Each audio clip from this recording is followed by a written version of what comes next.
Hey guys, it's Alicia, and I've been meaning to start a YouTube channel or at least answer some of these questions about homeschooling for a while now, but here I am. I decided to not even use the fancy cameras and the diva light and all the things that we have and just jump into it and answer the questions with the information that's actually useful to you guys, and not worry about how it looks, not worry about hiding my cat's litter box over there. Oh, I did hide it. You can't really see it. It's behind me, my cat's litter box, and not worry about the background and all that fun stuff, but just jump into the information. So what I've decided to do is talk about favorite resources of mine, one each day for 30 days. So here we go. First one.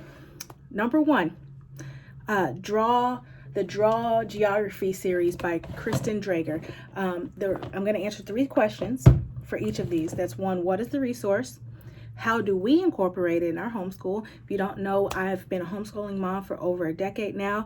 I have 1 graduate who's 22 and 4 littles within 4 years of each other, ages 7 to 11 right now at home. And so this is what I'll talk about, how we incorporate it. And the third one is why we even use it, or what the objective or goal of it is.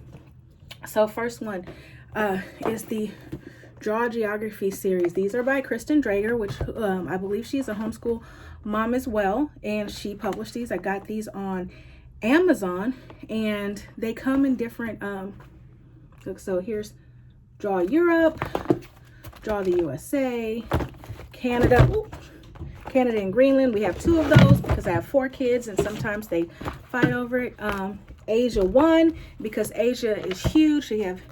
I have 2 Asia 1s, and Asia 2 somewhere. My kids probably have it. Anyway, you can check it out on Amazon. They have a bunch of different locations, and I use these more as independent work. I really just showed my kids how to use them the first couple of times. Everybody uses them. They started around age 5 was the youngest I really started them. And I don't set high expectations, but I mean, hey, they're just following instructions, so they've done really good. So just to walk you through the book, each of them focuses on a different area, and they start with really simple instructions on how to draw. So this starts with Vermont and New Hampshire. You draw a rectangle, split it in half, and you go through. The new drawing each day each page is in red. And you keep going until eventually, in this one, you get all the way to the United States, and you have drawn the entire United States when you are done with this book. And again, we have where she's done the entire world. They're all in paperback. They're a little bit much for a book this size, but the value, again, we've used them for years and years. It's not a one and done type thing. I have them do them over and over and over and over and over and over and over again for years. So it was worth the $19.95 that I paid for the paperback. I think Draw Africa we have digitally as a Kindle file. They use it on their iPads, and that was, I think, $10, but that's the only one that I found digital. I actually prefer them in the print, but here's some examples. Draw Mexico and South America. Here's some examples. This is what my son was working on. He is 8, and this is Draw Mexico and South America. And you'll notice they have to label the things. They have the Amazon River on here, etc. So that's what he was working on today. Notice it's on a sheet of paper. I have a whole other tip to put them in these handy dandy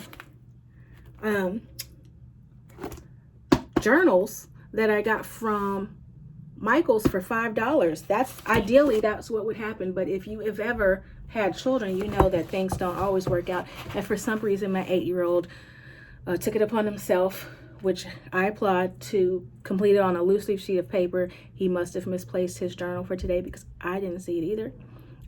But alas, he did it. So we'll just, and you'll see in some of these that we'll just tape it in here.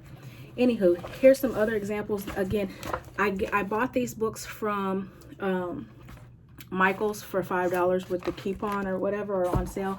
And this is some pictures. I think he was 5 or 6 when he did these. This is Canada.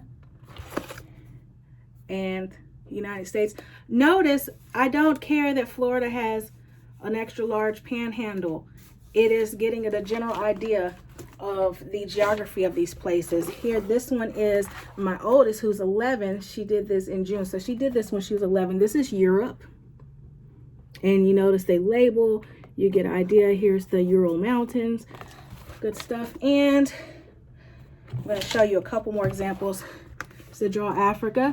Again, they do it over and over. So here's 2 different Draw Africas on 2 different days by my 10-year-old. I think she did it. Yep, she was 10 when she did these. Both done in April. They do it again and again because the goal, guys, is repetition. Here's Asia 1 and 2. They're on 2 different pages. And the Draw Asia teaches you, there's 2 books, and it shows you how to walk through them on 2 different pages. So if you have the foresight, you can put them on a spread. And the last one I'm going to show you, the U.S. again, my 10-year-old. Now, what is the point? Who cares about geography? So we go through geography, and I make an important emphasis. One, our grounding in classical conversations. We did classical conversations for 5 years. It was a wonderful experience. We're not currently doing it, but I recognize from there the value that geography has. One, in creating an important context to learn history. Whatever car you might be driving right now, let's say you have a red Honda Civic. Before you had a red Honda Civic, whenever you saw one on the street, you didn't really notice it. But the familiarity of red Honda Civics, once you get one, you notice every other single one that's on the street. So that's kind of the idea behind being referenced in geography. So my kids, when they hear stories, or when we do history or some other activity, they are familiar with the areas. And when we talk about the Cold War, they know where Russia is in relation to the United States. They have just a better, easier understanding of history and other broader issues because they have context. They have a mental picture in their head from having done the drawings over time of what where things are. Also, like I said, it creates relevance, and to be honest, there was a little bit of motivation so that if Jay Leno ever stops them on the street, they're not going to be like, I don't know where Kentucky is. So yeah, I like my children being students of history, students of the world, being aware of their surroundings, and being able to make ultimately making wise decisions and solving problems with a foundation of information about the world around them. So that was resource number 1. Again, it's Draw, and then you fill in the blank for the location, by Kristin Draeger. And I found these on Amazon. And I will be back tomorrow to talk about another resource that has become a favorite of mine in the past decade of homeschooling. Thank you guys for watching. Bye.